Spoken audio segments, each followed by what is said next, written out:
Hello everybody and welcome to my 10th Excel 2010 VBA tutorial, and this tutorial is going to show you how to use date variables. So they're similar to normal variables, we just declare them in the same way. So I'm going to just declare a variable called myDate and then you declare it as a date. Um, Now there's an important thing to remember about dates, and if you've used Excel quite a lot then you probably know this anyway, but dates in VBA and Excel aren't stored as how you traditionally write them. So let's say we're going to write them as 12th of the 2nd 2013. So today's date um, in uh, in UK format. Um, so this for VBA, this isn't a date. This actual date is um, is worked out as a number of days since the 1st of the 1st 1900. So if I switch out into Excel, I've got a few dates here. So I've got tomorrow, I've got 30 days down the line, and then I've also got a time today. So if you might have seen this before, so if I just switch these out to general format, and you see that they're not actually being stored in Excel as those formats.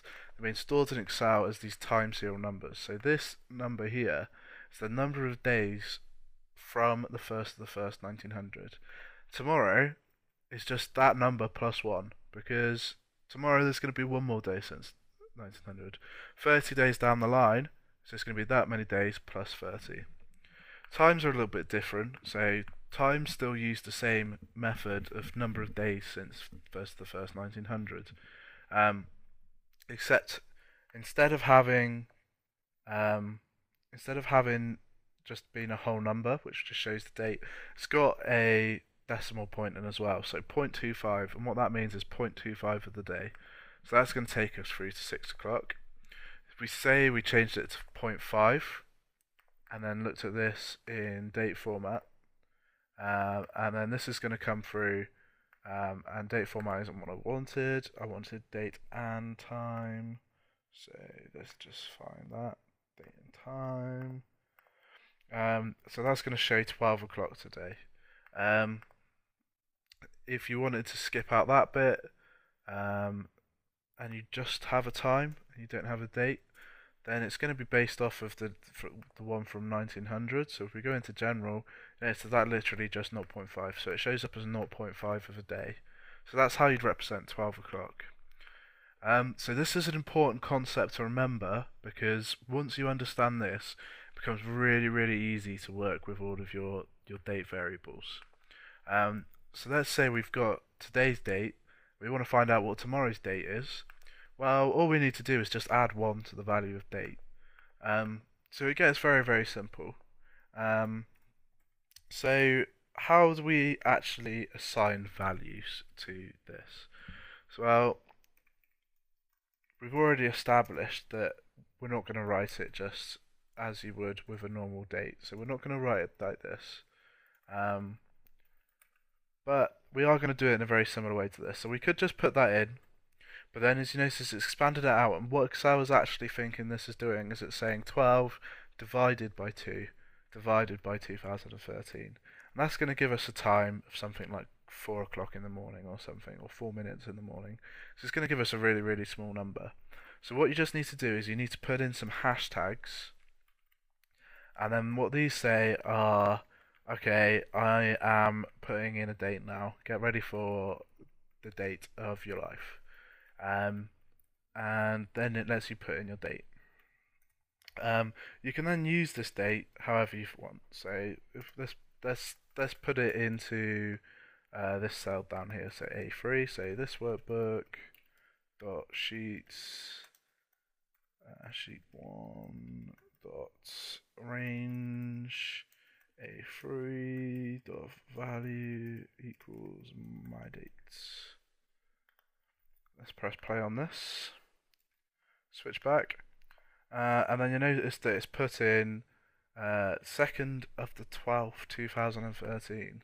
Now, I wanted today's date. I wanted 12th of the 2nd.